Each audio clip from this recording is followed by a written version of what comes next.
This Torah class is brought to you by TorahAnytime.com. Okay, good evening, everyone. Bruchim haba, Shalom Aleichem. This is going to be our last Wednesday night shir before Purim, Haba Aleinu L'Tova, so it better be a good one. And we're going to speak about a subject relevant, of course, to Purim and also to events that are happening in the world to try to gain some kind of perspective of the role of what's occurring in the world in our national destiny and so forth. So let us begin. The Shiurim on Sefer Vayikra are going to be sponsored graciously and generously by our dear friends Dr. and Miss Dr. Zakheim, Le'iloi Nishmas Shloima Eliezer. I don't have the sheet in front of me. And Le'iloi Nishmas Dr. Zakheim's mother, Rivka Bas Tuvia Halevi. Their neshama should have an aliyah, b'yum yisham for their whole family, ad b'yas koel tzedek. Tonight's shir is also sponsored as a chus, refuah shalema, by Dr. Tonight's shir is sponsored by Kenny Pinsauer, Yedidi, the author of Einoid Movadai, as a chus for shalema for his mother, Dina Bas Chana, and also sponsored as a chus for a shidduch for Sarah Bas Ruchama Hoda. And we thank all of the sponsors of tonight's share. If you are not yet prepared for Purim, that is because you have not yet purchased the concealed and the revealed. You might have shalach manos, you might have a costume, but you don't have this book yet. And even if you have this book, you might not have this book. So you got to get both of them. You know, there's good stuff in both. What's in one is not necessarily in the other. Okay, Marv Rabbi, fasten your seatbelts. I was so stirred by this shir. I said, you know what? Hashem should give siyata d'shmaya. We have to have another one. So, and maybe not, obviously not next year. You can't sell another book on Purim next year. But after tonight's shir, it's going to completely revolutionize our understanding of current events and what's unfolding in front of us. I want to begin by discussing the following subject. There's an individual who plays a major role in the Purim story, and not only doesn't get a lot of credit, he don't get no credit. Nobody even talks about him. And I think we could argue, after what we're about to learn, he is the central figure in the Purim story. So who's he talking about? No, Mordechai, he's the hero. You're not talking about Haman, Achashverosh, Esther. Oh, he's Daniel. No, I'm not talking about Daniel. No, Charvoina. We covered all of them. Eliyahu Hanavi, we have a shir. Eliyahu Hanavi makes a number of appearances. This individual, as we're about to see, plays the central role in the Purim story, and nobody ever says Baruch him, Zocher Latoiv. Nobody says throw him a donut. Nothing. He is just completely under the radar. Says the Gemara Megillah. Now, where did the whole story start from? The whole story began. Achashverosh made a party, and they started a conversation. Who are the most beautiful Noshim? And Achashverosh was boasting about his wife, and they said, "Really? Okay, so let's look." And she wouldn't come. Why? Says the Machlokes in the Gemara and Megillah Yud Beis Amud Beis. Rabbi Yossi Bar Chanina says she became a leaper. She got saras, and in a brisa we taught she grew a tail. Fine, that we all know. But who made her grow a tail? What do you think? She just grew a tail? She just took a tail pill? And how did she grow a tail? I mean, you don't grow a tail, so how did she grow a tail? Says the Gemara, Ba Gavriel v'asabazanav. Gavriel came. Now, did you ever wonder about this? What in the world is Gavriel doing? What he's like the Malach Hamamuna over tails? Whenever you need a tail, Gavriel will come right in there and produce. I mean, Gavriel is the Malach of Midas Hadin. Right? The Gemara says, Michal ba'achas, Gavriel b'shnayim.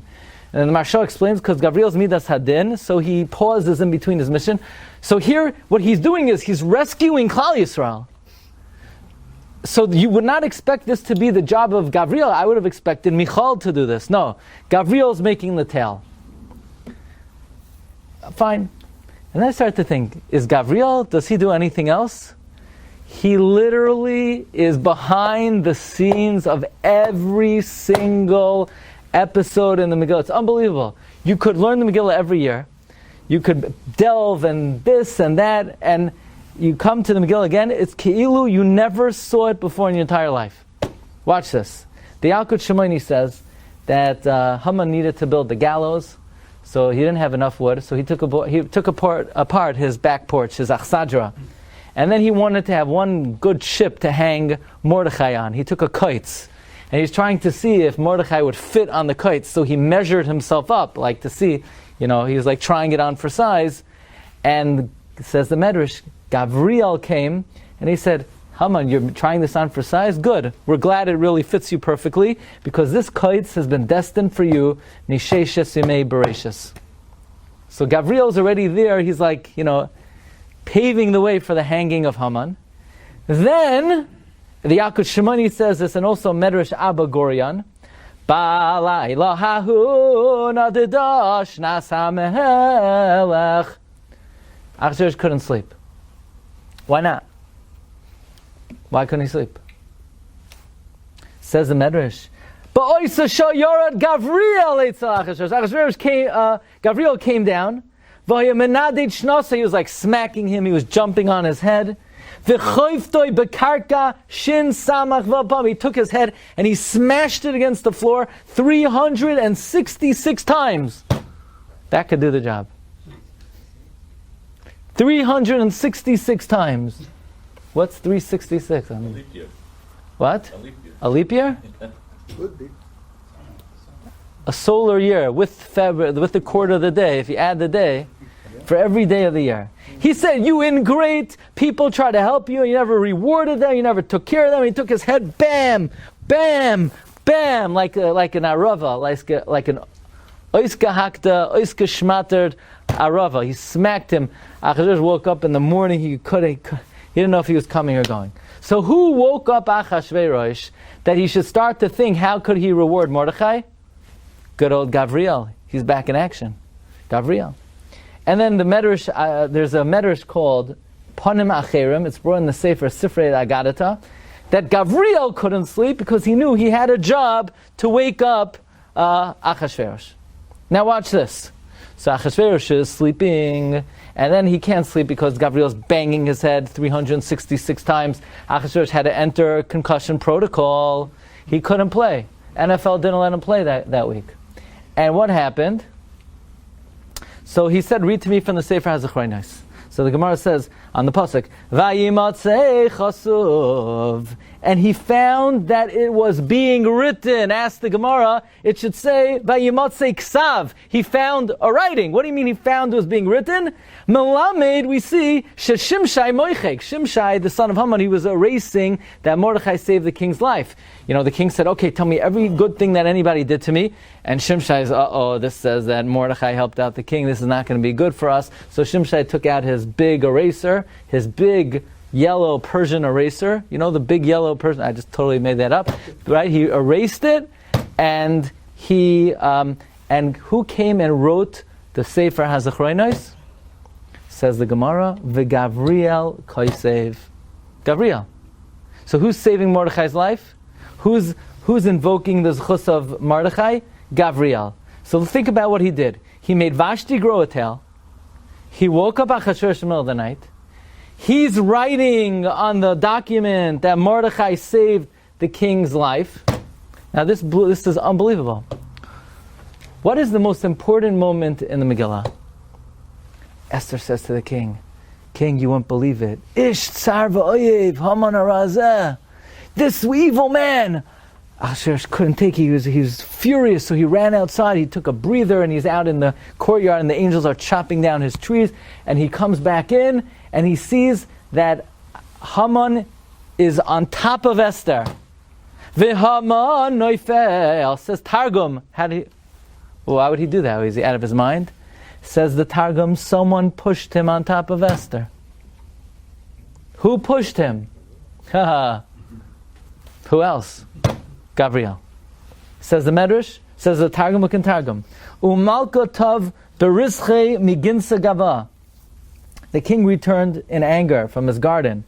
Leves Mishtaya, the Chamran, to back to the party. V'ha Gavriel Malocha dechaf Yas Haman Rashia v'chamamakav Haman gochen alei derag shadi Esther Allah.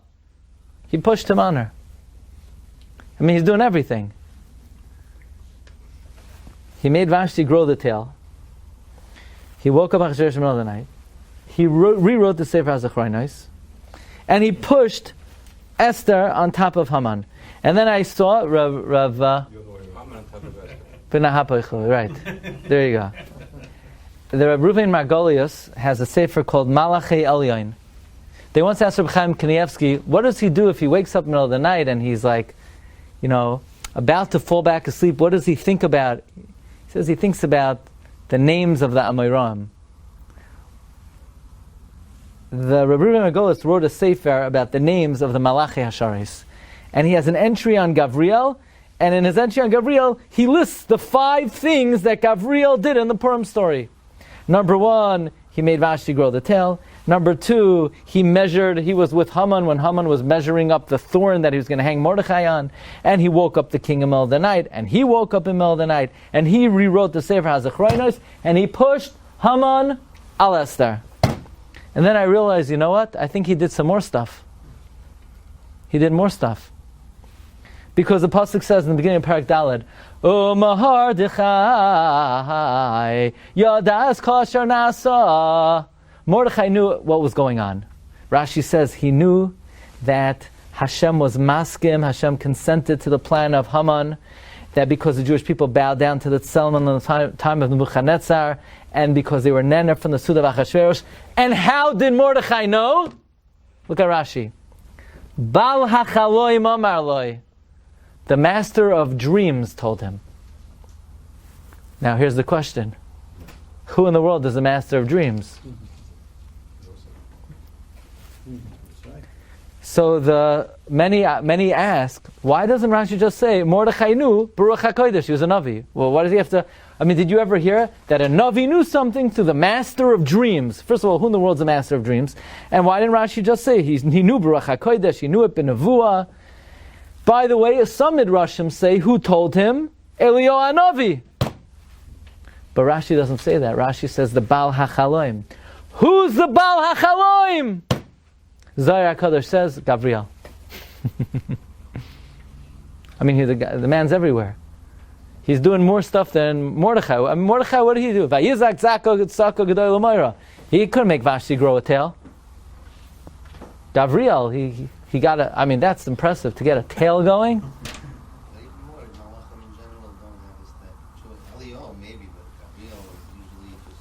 He's just there, right? Yosef's wandering and he finds an ish, and Gabriel says, where are you going? I'm going to Dois. Okay, have a great day. Bracha v'hatzlacha. He's not meddling around. You ever see Gabriel meddle around like this? What's going on over here? By the way, the Meshech Chachma also says the Baal HaChaloim is always Gabriel. So I thought that maybe this is the reason why when Yosef was coming to the brothers, what did the brothers say to Yosef? Hine Baal HaChaloim oisba. What does that mean? Because who did Yosef just bump into? Vayimtza ish. He met the Baal HaChaloim. So the brothers were saying, what are you so busy with your dreams? If you're meeting Gabriel probably already told you what your dreams mean. So I see there's a sefer, Pe'er Mikdoshim, he brings from the Kolbai. I don't know what the Kolbai is al HaTorah, but he brings this idea that's why the brother said, Hine Baal HaChaloim oisba. So basically, 6 of the key moments in the Purim story were executed by Gabriel. We never even heard of him before. You ever say, we ever speak about Gabriel? What his role is in a particular narrative? And he's doing everything. Producing the tale, waking up Achashverosh, writing the Sefer HaZachronos, pushing Haman on Esther, telling Mordechai what's going on. He's very busy in the Purim story. Doesn't the Malach usually have only one shlichus? I guess one at a time. He's doing in this case, he's doing a lot of things over here. Okay, this is the seminal question in history. So this is not just one particular shiur. And the truth is, we're going to learn 2 Gemaras now. We're going to ask a question on both. We've given in the past a completely different approach.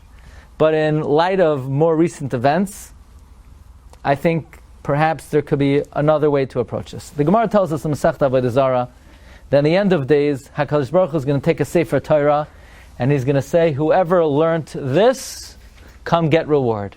So all the nations are going to clamor. Syria, North Korea, South Korea, the Philippines, Crimea, Moldova, Poland, they're all going to say, look, everything we did is so Jews could. They run out of Russia and they learn Torah in our country. In Moldova, they learn Torah in the Ukraine. Everything we did is so the Jewish people could learn Torah. So God, first of all, says, one at a time. Stop pushing.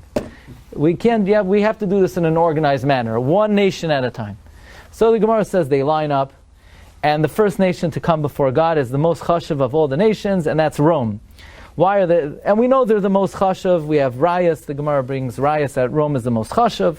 And God said, "No, what did you do?" So they said, "We made marketplaces and stores, and we amassed gold and silver, and everything we did is so the Jewish people could learn Torah." And God said, "You fools!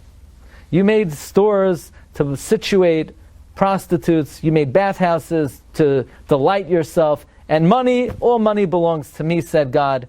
What does that mean, all money belongs to God? Money's not, it doesn't even exist. Today the Dow is here. Tomorrow it could be 5,000 points higher. It could disappear. It's only God owns money. Now it's interesting, the Brisker Rav says, our Rosh Hashiva of Henoch Leibowitz would say, God did not tell the nations of the world, you're liars. He told them, you're fools. Yes, everything the nations of the world do is so that we should learn Torah. It's just that's not their kavana, so they can't be rewarded for it. So that's why they're fools, they're not liars. Next, so Rome walks out dejected, because God said you never learn Torah. And next after Rome comes Paras, Persia. And the Persians say, now who are the Persians compared to? We know Daniel had a prophecy, and in the prophecy he saw the Persians depicted as a beast. Which beast? The bear. Because the Russians are the bear.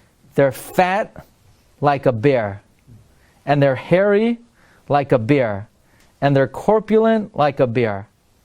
So God tells the Persians, "No, what were you involved in? Oh, we made a lot of bridges, and we waged a lot of wars, and everything we did was for the Jewish people to learn Torah." And God said, "You fools, you made bridges to collect taxes, you waged wars to capture, and the money belongs to me, and the wars belong to me, therefore get lost, I'm not giving you any reward." Ask the Gemara, why are only, and once the Romans and the Persians are pushed away, all the other nations run away dejected. Ask the Gemara, why do Rome and Persia enter first? Says the Gemara, because they're chashuv. Ask the Gemara, why are they chashuv? Says the Gemara, Dehanach mashchi b'malchusayu ada'asi mashicha, because Rome and Persia will last until Mashiach comes.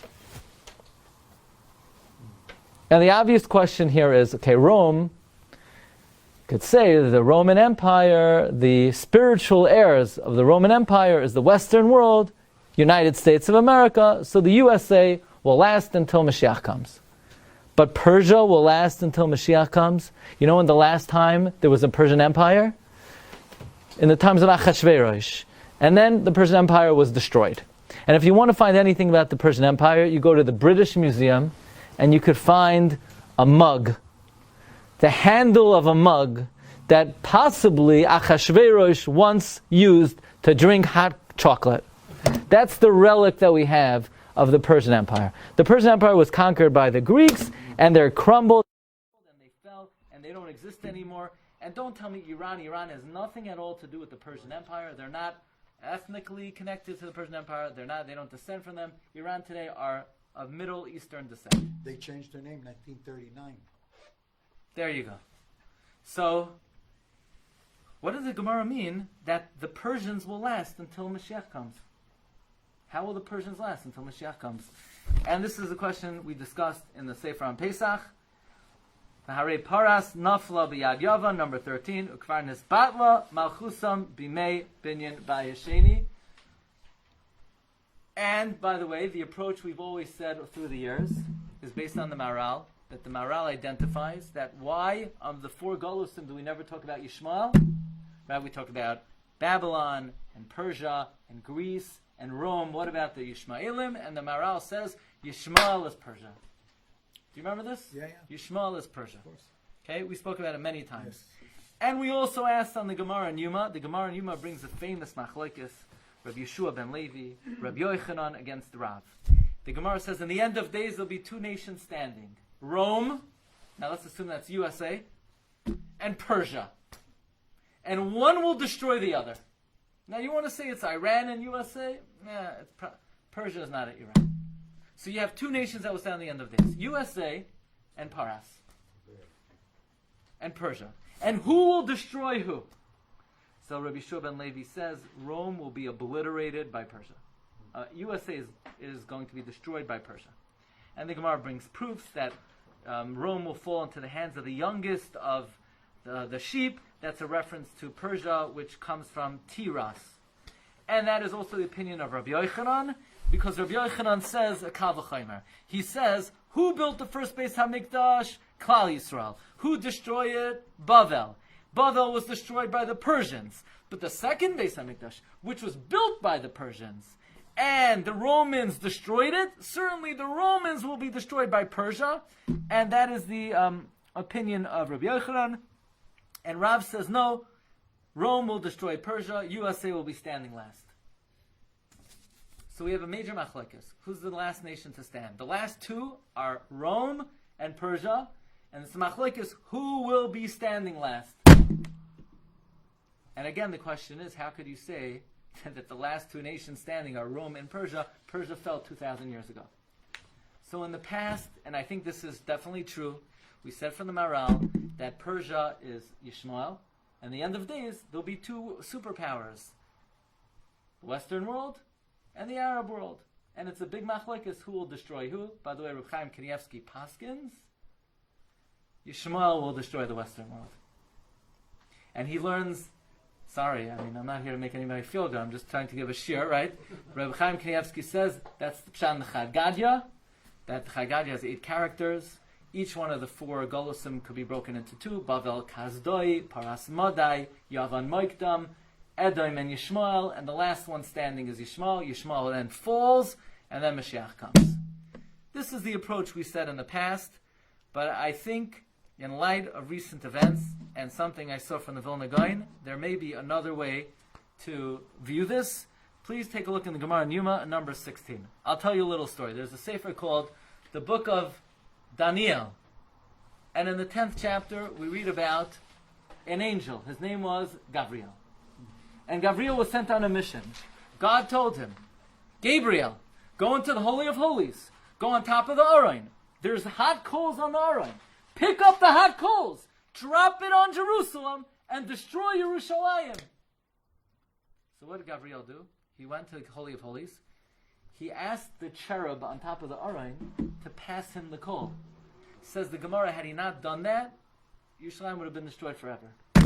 But in the meantime, when the cherub, when the chruv picked up the hot coal, his hands cooled off the coal. So then when Gabriel took it, it wasn't so hot, so Yerushalayim wasn't completely destroyed. They then call out to Gabriel, Gabriel, what do? You didn't listen to Hashem. If you're not going to listen to him, then don't do anything. Why didn't you just play it cool, wait a day or two, maybe Hashem would calm down. But what did you do? You went ahead and you altered what Hashem said. You went ahead and you took the coal, but you didn't do it the way Hashem wanted. So Gabriel, you're out of here. And they took Gabriel and they threw him out of the Shemayim. They threw him out me'achori hapargod. He was like mi bachutz. How's that? What happened here? This is the best.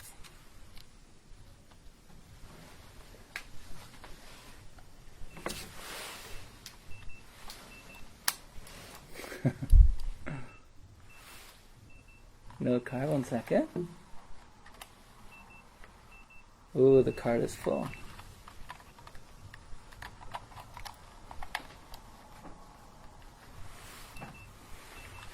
Okay.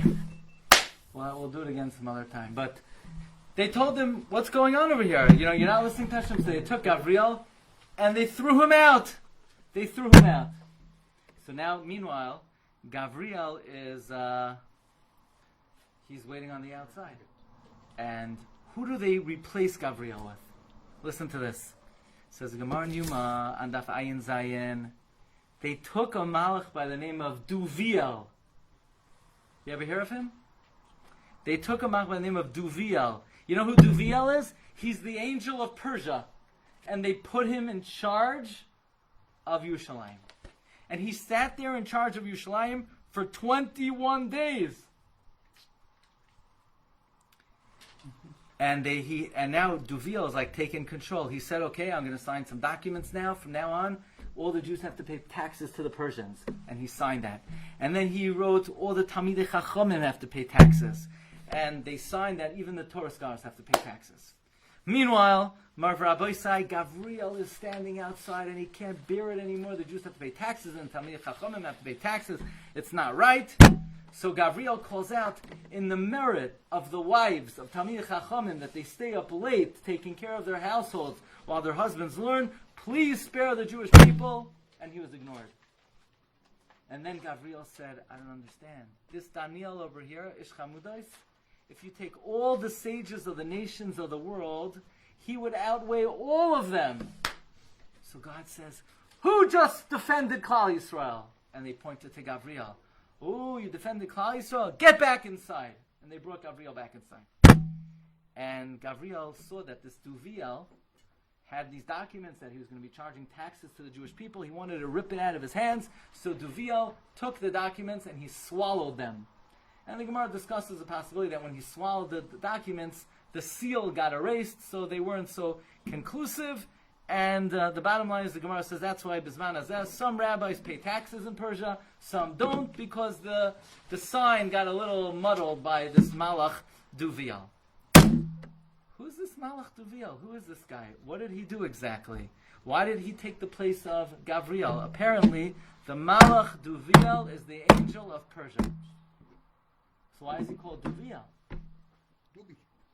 Says the Gemara in Kedushin that when Daniel envisioned Persia, he envisioned Persia as a bear. Because the Persians, they eat like bears, they drink like bears, they're corpulent like bears, they're hairy like bears. Says the Marsha, that's why the angel of Persia is Duviel, Doiv Kel. It's the divine bear. It's the big bear. The angel of Persia is the bear. Very interesting. Rabbi Glatstein, one of the great Mekubalim, he says, from here we see that the nemesis of Gavriel is Duviel, and the nemesis of Duviel is Gavriel. Now it should be clear why in the Purim story, Gavriel is doing everything. Because right now what's at stake is the continuity and the viability of the Persian Empire. So therefore, who's going to be challenging the viability of the Persian Empire? I mean, it's Gavriel versus Duviel. So for the first thing he has to do is he has to knock off Achashverosh's claim to the throne. So he has to get rid of Vashti, so he makes her grow a tail. And then he has to promote Mordechai. So he makes sure that the king can't sleep, and he writes Mordechai's Zechusim, and so on and so forth. And Gavriel is instrumental in the Purim miracle because basically the Purim miracle brought an end to the Persian Empire. And the Persian Empire is governed by Duviel. So who's going to be instigating and they're going to be the main antagonist to Duviel? Gavriel. I think that's simple. Next step. You said before that at the end Yishmael will destroy the West. I said that many years ago. Now I'm saying new things. I'm just telling you what I want to put. So Yishmael will destroy the West. How will Yishmael fall? Mashiach ben David. So Rabbi, That's the classic approach. But I'm not here to tell you that. That you have to go ahead. You have to get Magraki on Pesach. So Rabbi, so Putin is the messenger. I'm not up to it. Who's that? I'm not up to that. Now I'm up to the Gemara on Bava Metzia. Says the Gemara Metzia, Eliyahu Hanavi used to come every day to the yeshiva of Rebbe. One day it was Rosh Chodesh, and he was late. Rebbe said, "Where were you?" He said, "You won't believe it. You know what I have to do every day? I got to wake up Abraham, wash his hands, daven with him, and put him back to sleep. Then I got to wake up Isaac, wash his hands, pray with him, and put him back to sleep. Then I got to go to Jacob, wake him up, wash his hands, daven with him, and put him back to sleep. By the time the day was over, it took a long time today. It was a long davening. So Rebbe said, why don't you just wake them all up together and have, one session of davening with Avraham, Yitzchak, and Yaakov? Says Eliyahu, because if they would all daven together, it would be so powerful, Mashiach would come. So Rebbe said, is there anyone in this world today that they could daven together and bring Mashiach? Eliyahu said, yeah, Reb Chia and his sons. So Rebbe made a fast day. He got Reb Chia and his sons together. So they said, okay, no, let's get going. So they said, Mashav Baruch Amar Gashem, Mashav Baruch, and there was a hurricane. They said, Mardak Gashem, and there was a tsunami. They were about to say, Mechayim Isim, and God said, no, we're not ready for this. So God said, who told Rebbe about the secret? They pointed at Eliyahu. They took 60 lashes of fire and they whipped him. And they said, Eliyahu, you got to stop this. So Eliyahu appeared like a fiery bear. And by the way, I always find that when the fiery bear appears in shul, it's very distracting to the davening. It's very hard to have kavanah when a fiery bear appears. No? You're able to? I am the fiery bear. And the fiery bear distracted them, and they couldn't daven. Says Marshall, what's this fiery bear? The fiery bear is the Persians. What that was saying was, we're still in Golos. We need to be subjugated by the Persians, and therefore it's not time for Mashiach to come. The Persians in the time of Rebbe? I mean, what's this message that the Persians are the last? We're not ready for Mashiach because we have to be under the jurisdiction of a fiery bear. So there's everything we learned until now was as a hakdama, to put into context something that's been circulating. A few people sent this to me. First, my friend Rabbi Yaakov Grant. And I was trying to see if there's any basis for this idea. But there's one word in this quote from the Gra that's actually quite remarkable. This is an excerpt from the writings of Rav Moshe Sternbuch in 2014 when Russia invaded Crimea in 2014. And Rav Moshe Sternbuch says that we have a tradition from the Gra. We see Russia is prevailing, getting stronger. They conquered what is called Chatzi Ha'ei Karim. Leave it to modern Hebrew to come up with the most bizarre expressions. Right? You know what an E is? An E is an island. What's Chatzi Ha'i? What's half an island? It's a peninsula. In modern Hebrew, Chatzi Ha'i is a peninsula, the Crimean Peninsula. He says we have a tradition from the Gra that when Russia is misgaber, Tumah will prevail. The Gra said Russia is the klipa of Duviel. The Gra said that Russia is the klipa of Duviel, which is the klipa of Persia. That's what the Gra said. And they're also Catholic. And so you have some Yavan in there and some Edom in there. And then he quotes from Yitzhak Isaac Chaver, a student of Reb Chaim Volozhiner, that he told his student Reb David Luria that if the Russians conquer the city of Crimea or the peninsula of Crimea, you could expect Mashiach to come soon. And the Dayan and Brisk said that there's a tradition from the Talmidei Hagra that when Russia will prevail, Russia will sort of flicker before the coming of Mashiach. And there's another story from the son of Reb Chaim Volozhiner who was very afraid of the Russians, so he sent a message to the Regina, and the Regina said, Russians? I don't like the Russians either. I hate the Russians. They are the epitome of Tumah. I just want to focus on one thing.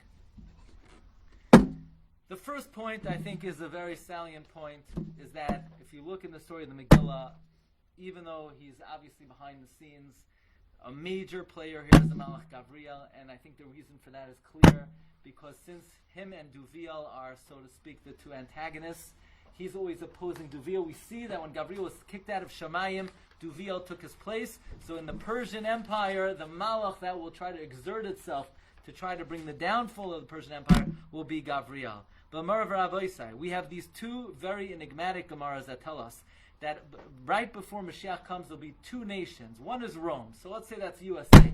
But how in the world can the Gemara say, what does the Gemara mean that before Mashiach comes, Persia will be the other world power? There ain't no Persian Empire. But according to the Gra, what is the Persian Empire? That is the power that is controlled by Duviel. If we say, like the Vilna Gaon, again, I don't know what the basis of this Gaon is. And the only source I know of is quoted by Rav Moshe Sternbach. And it's also brought in a Hasidic sefer called Damsa L'Samar. So I'll say like this, in Kabbalah hi nekabel, if there's such a tradition, then let's use it. And could it be that's what the Gemara means? At the end of days, there'll be two powers left in the world. There's Rome, USA, and there's Persia. Who's Persia? USSR, Soviet Union, Russia. Who says that? The Vilna Gaon.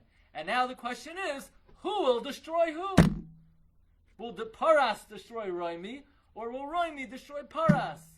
Nobody ever said this shiur will help you sleep better at night. It might. But that's a pretty eye-opening possibility to say that the two Gemara, that the two nations that Shas is constantly talking about will be clamoring and fighting and waging war at the end of days. Usually we say it's Agadata, we have no idea what it means, it's a secret, maybe. But again, we have a tradition from the Gra that Russia is the Klipa of Persia. And even though there's no Persian Empire, certainly Russia is rearing its head and trying to exert itself as one of the main powers in the world today. So I want to conclude with a little story. Now, if you hear the story and you hear me say it on Shabbos, make believe you never heard it before, okay? And I'm going to say it on Shabbos with more detail, but I want to just tell you the basic facts over here, based on, to put it in the context of what we're learning now. When Yaakov wanted to be with Megala, The Kates? the Kates, Yeah. what was wrong with him being Megala the Kates? Nothing. What's wrong with that? Nothing. So why was it held back? They took it away from him. Why? Different reasons. Give me one reason why you can't be Megala the Kates. What's wrong with knowing when Mashiach will come? One of the meanings is that he saw they weren't getting along and they weren't the achdos, so he basically was telling them, you're not going to deserve it. You're not ready for it. In other words, it was withdrawn from him the possibility. It was very removed. But again, we see throughout the Gemara, nobody knows exactly when it's supposed to come. But please listen to the story. Okay, we'll end off with this. People think that the Germans invented the idea of systematic killing of the Jewish people. The Germans did not invent that idea. That idea was invented by the Russians. In the 19th century, the Russians had a plan to exterminate all Jews in their region. The plan was they would kill a third, they would convert a third, and they would expel a third. The Inquisition was first. To expel a third. No, the kill systematic Jews. camps to eradicate Jews was invented by the Soviets. So by 1920, 2 million Jews had already left the Soviet Union.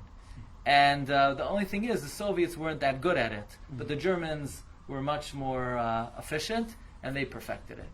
Then, for the last 50, 60 years, the Soviets have been the main funder of all Arab aggression in the world. So Stalin brutalized the Jewish people through communism, mysteriously, he's the one who funded the War of Independence, and the reason why we won the war is because Stalin gave us ammunition, and because he recognized the state of Israel in the UN resolution. The reason for that is one of the greatest miracles in history, that he figured Israel would be socialist and communist. But he made a mistake. It would just be socialist. And then in 1953, he saw Israel wasn't going communistic, so he created these trumped-up charges on a bunch of doctors, and he was going to convict them of murder. And then because of that, he was going to eradicate between 2 and 4 million Jews in Russia. Stalin put into place the final solution for the Jews of Russia. This is fact. He had it in place. He had the outline. He built the camps. He built the railroad systems. This was going to start on, I believe, you have it on your sheet over here. This is from the biography of Rabbi Zilber. This was going to take place on the 6th of March, 1953, after these doctors were converted. And at the time, it was February 1953, the 28th day of February. The doctors were Convicted, right? It was February 28th, 1953. And Rabbi Zilber was in a slave labor camp. And it was Shabbos, Erev Purim. And Rabbi Zilber is telling the inmates about the story of Purim and how God rescued the Jewish people and saved the Jewish people, and he could do it again. And there was a guy there who he had a big temper, and he was already he had a 10-year sentence in the slave labor camp. His name was Maranovich, and he said, "Rabbi, what are you telling us? Baba Maisa is what happened 2,500 years ago. It's not relevant. The bottom line is Stalin has put into place a plan to kill Stalin killed 20 million of his own people. Stalin made Hitler look like Stalin killed 20 million people. He expelled entire nations. The people of Russia were slaves. They were owned by Stalin. He made them a slave community. And this Maranovich tells Rabbi Zilber, okay, it's very nice, God saved us 2,500 years ago, but we're in big trouble today. Because he has the railroad system, he has the tracks, he has the camps. His plan was he was going to ship everyone off to Siberia. The temperature there was between negative 76 and negative 94 degrees below zero. Yeah, your freezer wouldn't even know what to, And Rabbi Zilber said, at 7:50 p.m., that Stalin is only a basar v'dam. And nobody knows what could be the next moment. And this Maranovich says, but Stalin, he's strong like an ox. What do you mean he's a basar v'dam? He could carry this out like nobody's business. And Rabbi Zilber said, no human being knows what will be even in a half hour. That night was Purim. That night they heard on the radio that Purim 1953, Stalin stroked out. February 28th. Days before, these doctors were going to be convicted, and the Jews of Russia would be trained off to be killed in Siberia. When was the downfall of Duviel in 1953? Of course, Duviel always goes down Purim time. Is there any wonder? Now this is a special pre-Purim handout. The Malach of Russia is the bear. Anybody know what the mascot of Russia is in the Olympics? What's the guy's name? What's the bear's name? Here, take a look. I have some good cartoons for you. Check this out. Here. So when Napoleon came into Russia, what was his big mistake?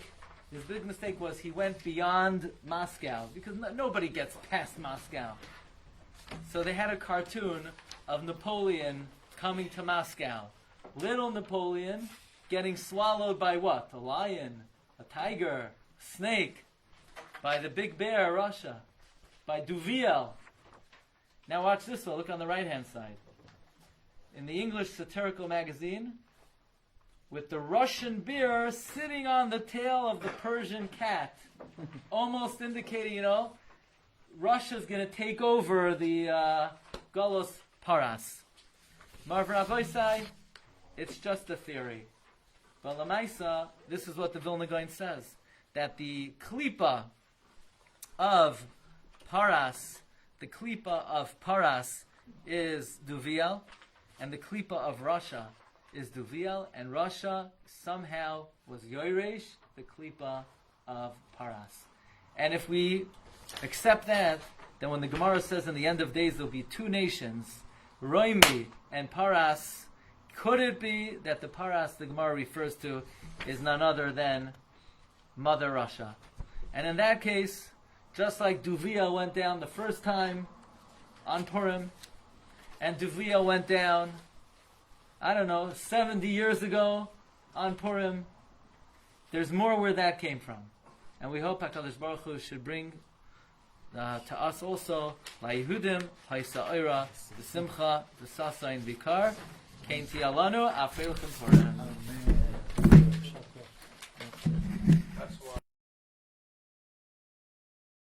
You've just experienced another Torah class brought to you by TorahAnytime.com.